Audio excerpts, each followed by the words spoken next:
अस्सलाम वालेकुम वरहमतुल्लाहि वबरकातुहू। दिल्ली में राइट्स चल रहे हैं और मैं हमारी गवर्नमेंट से, राइटर्स से और सारे के सारे सेंसिबल कंसर्न लोगों से एक अपील करना चाहता हूं। हम सब के सब जानते हैं कि जब राइट्स चलते हैं तो कंट्री की इकोनॉमी पे एक असर पड़ता है। क्या आपको पता है कितना असर पड़ता है? हमारे पास एक मिसाल है गुजरात के 2002 के राइट्स की। Gujarat chamber of commerce and industry ने उस वक्त पर कहा था कि गुजरात राइट्स की वजह से 10,000 करोड़ का नुकसान बिजनेस को हुआ। कॉन्फेडरेशन ऑफ इंडियन इंडस्ट्री और गवर्नमेंट सोर्सेज दोनों ने कहा था कि डेली का 500 करोड़ का बिजनेस का लॉस हो रहा था। यह तो 2002 की बात थी। आज की तारीख में कितना लॉस हो रहा होगा और दिल्ली जैसे बड़े शहर में कितना बड़ा लॉस हो रहा होगा वो तो हम खुद समझ सकते हैं। ग्लोबल पीस इंडेक्स ने अपने पीस के पूरे इंटरनेशनल इंडेक्स में 163 कंट्रीज में से इंडिया को 141 नंबर पर रखा था और बताया कि इंडिया में एक साल 2019 में 61 लाख करोड़ का लॉस हुआ। 61 लाख करोड़ किसे बोलते हैं? इस तरह के सारे वायलेंस की वजह से। अब आप खुद सोचिए कि जब इस तरह के राइट्स हो रहे हैं तो कितना लॉस हो रहा है। यानी हमारी कंट्री अपनी कंट्री की दौलत को वेस्ट कर रही है इस तरह के वायलेंस पर। जाहिर सी बात है, जिस कंट्री में इस तरह की हिंसा हो उस कंट्री में आने वाला फॉरेन इन्वेस्टमेंट तो कम होना ही है। कई कंट्रीज अपने नागरिकों को ट्रैवल एडवाइजरीज इशू कर चुके हैं कि इंडिया में नहीं जाना है इस तरह की हिंसा की वजह से। इस वजह से टूरिज्म पर भी असर पड़ने वाला है। हिंसा करने वाले हिंसा कर रहे हैं, उकसाने वाले उकसा रहे हैं, पुलिस भी हिंसा होने दे रही है, लेकिन ये सबके सबको यह एहसास नहीं हो रहा है कि हमारी कंट्री आज की तारीख में एक ऐसी डेलिकेट सिचुएशन में है, एक ऐसी नाजुक सिचुएशन में है। हमारी इकोनॉमी, हमारी अर्थव्यवस्था एक ऐसी सिचुएशन में है कि थोड़ा सा अगर धक्का गलत तरीके से लग गया तो हमारी कंट्री एक बहुत बड़ी इकोनॉमिक क्राइसिस में गिर सकती है। हम सब खुद देख चुके हैं कि पीएमसी बैंक किस तरह से कोलैप्स हुई। बैंक्स खुद एक बहुत ही नाजुक से रेशियो में है। अलग अलग लोन डिफॉल्ट्स हो चुके हैं, बैड डेट्स आ चुके हैं, वोडाफोन वगैरह डूबने की बात हो रही है। अब इस सिचुएशन के अंदर ये सारे राइट्स वगैरह अगर शुरू हो जाए तो ये बात श्योर है कि हम एक बहुत बड़ी इकोनॉमिक क्राइसिस को देख रहे हैं। और फिर समझने की बात यह है कि जब बैंकें डूबेगी, जॉब छूटेंगे, तो सबके सबको इस बात की तकलीफ होने वाली है। तो हम सब के लिए जरूरी है एज कंसर्न्ड इंडिविजुअल्स, हम सब अपने तौर पर क्या कर सकते हैं, हम सब करें इन राइट्स को रोकने के लिए। इसी वजह से इस वीडियो में मैं आपके सामने सुझाव रख रहा हूं कि अमन कमेटी, सद्भावना कमिटीज जगह जगह, एरिया एरिया में बननी चाहिए और स्ट्रांग बननी चाहिए। सब लोगों को आकर के मिलना चाहिए और दो तरह की बननी चाहिए, सिलेक्ट स्ट्रांग लोगों की और आवाम की भी। सबके सब मिलकर अमन कायम करेंगे इस कंट्री में हम सब। और हम याद रखेंगे गांधी जी की मिसाल को कि वो खुद अपनी जिंदगी के आखिरी वक्त में फास्ट अनटू डेथ का व्रत रखा कि लोग राइट्स को रोकें।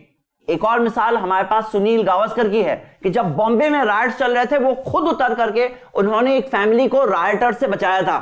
ये अमन कमेटी, सद्भावना कमिटीज में हर धर्म वाले होने चाहिए, सारे कंसर्न्ड इंडियंस होना चाहिए। हमारा इंसानियत का नाता है, हमारा खून का नाता है। और खून तो खून ही होता है, चाहे किसी का भी खून बहे। अरे किसी की खून पसीने की मेहनत से बनाया हुआ उसका बिजनेस, उसका घर अगर जला दिया जाए तो ये रोकना हम सबकी जिम्मेदारी होती है। हमारी कंट्री की इमेज पूरी दुनिया में खराब हो रही है और हो सकता है कि आपके धर्म की इमेज भी लोगों की आंखों में खराब हो रही है। जुल्म से रोकना तो सब धर्म सिखाते हैं ना। हम सब जाने वाले हैं ना अपने मालिक के पास। हम सारे के सारे लोगों से अपील करते हैं, आओ सब मिलकर रोकते हैं पागलपन को। हमारे पास एक मिसाल प्रॉफिट मोहम्मद सल्लल्लाहु अलैहि वसल्लम की भी है। जब मक्का के अंदर 3 साल तक टोटल बॉयकॉट उनका किया गया, तब बनु हाशिम और बनु मुत्तलिब नाम के 2 कबीले जो मोस्टली नॉन मुस्लिम्स के थे, उन्होंने मुस्लिम्स का टोटल साथ दिया था। वो भी खुद उस बॉयकॉट में 3 साल तक साथ में रहे, यहां तक कि बॉयकॉट खत्म हो गया। अगली बात कि हमें करना क्या है ऐसे वक्त पर, आपको एक बात याद रखनी है कि आपको अपनी जान और अपनी प्रॉपर्टी का डिफेंस तो करना है, लेकिन साथ साथ में हिफाजत करनी है एक बहुत बड़े कॉज की। जो एंटी सीएए प्रोटेस्ट पूरी इंडिया में सारे धर्म वाले मिलकर कर रहे थे, वो प्रोटेस्ट पर आंच नहीं आनी चाहिए। बात तो क्लियर है, ये सारे राइट्स कराने वालों का मकसद यही था कि वो सीएए प्रोटेस्ट जो 2.5 महीने से पीसफुल तौर पर और बहुत सहनशीलता के साथ हो रहे थे, उससे किसी तरह से रोकना चाहते हैं। वो ये चाहते हैं कि आपके अंदर एक तरह का गुस्सा सुलग जाए।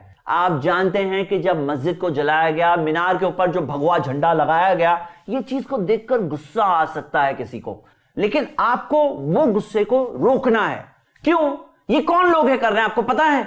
ये एक फ्रस्ट्रेटेड माइनॉरिटी है जो सिर्फ पुलिस और गवर्नमेंट के सपोर्ट से ही दंगा कर रहे हैं। आपको पता है बहुत सारा अनएम्प्लॉयमेंट चल रहा है, किसी अनएम्प्लॉयड पर्सन को थोड़े पैसे मिल जाए दंगा करने के लिए, तो बहुत सारे ऐसे लोग हैं जो बिकते हैं, यानी कि बहुत सारे भाड़े के टट्टू हैं। किसी भी धर्म, किसी भी कौम के लिए अपने दिल में नफरत मत आने देना।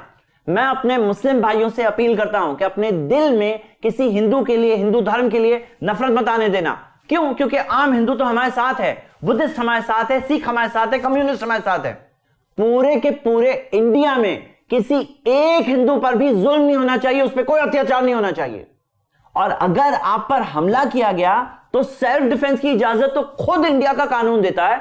इंडियन पिनल कोड के सेक्शन 96 में है, यूनाइटेड नेशंस के चार्टर का आर्टिकल 51 है कि आपके पास सेल्फ डिफेंस का तो हक है, लेकिन जुल्म नहीं करना है।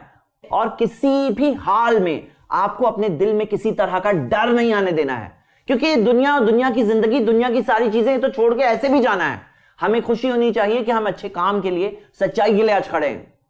जुल्म करने वालों की फोटोग्राफ्स लो, वीडियोस बनाओ, खुद अपने आप को जैसे कि एक मीडिया का रिपोर्टर समझो। आज मीडिया तक आपकी आवाज कैसे पहुंचे, याद रखिए इस बात को। व्हाट्सएप के जरिए पहुंचाना मुश्किल है, लेकिन ट्विटर के जरिए आप इंडियन और इंटरनेशनल मीडिया एक्टिविस्ट सबके पास अपनी रिपोर्ट पहुंचा सकते हैं। मैं खुद डिस्क्रिप्शन बॉक्स के अंदर इंडियन और इंटरनेशनल मीडिया हाउसेस और कुछ प्रोमिनेंट एक्टिविस्ट का आपको ट्विटर एड्रेस दे रहा हूं। और हालात देखते हुए सीएए प्रोटेस्ट जारी रहना चाहिए। किसी एरिया में कुछ वक्त के लिए कभी कम कभी ज्यादा हो सकता है, लेकिन यह प्रोटेस्ट रुकनी नहीं चाहिए, क्योंकि यह चीज तो हम सब बर्दाश्त नहीं कर सकते हैं कि करोड़ों लोगों की नागरिकता ले ली जाए, उन्हें डिटेंशन सेंटर्स में डाल दिया जाए।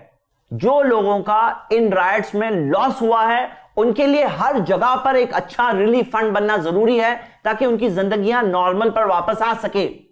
आखिर में एक बात याद रखिए, जो लोग ये आग लगाते हैं उनसे बहुत बड़ा आगों को बुझाने वाला है। उनकी मर्जी चलती तो कितने सारे राइट्स हो जाते हैं, लेकिन हम ये जानते हैं कि ऊपर वाले की मर्जी के सिवा कुछ हो नहीं सकता। कुल्लमा औक़दू नारन लिल हर्बी अत्फ़ाहा अल्लाह। जब जब वो जंग की आग लगाते हैं, ऊपर वाला अल्लाह उन्हें बुझा देता है। इस वीडियो को ज्यादा से ज्यादा शेयर करें। हो सकता है कि आप खुद एक बहुत बड़े फसाद को रोकने में जरिया बन जाएं।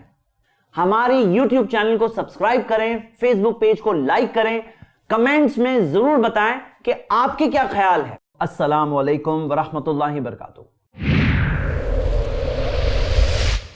ऐसे ही और वीडियोस बनाने में हमारी मदद करें। iPlus TV को जरूर डोनेट करें।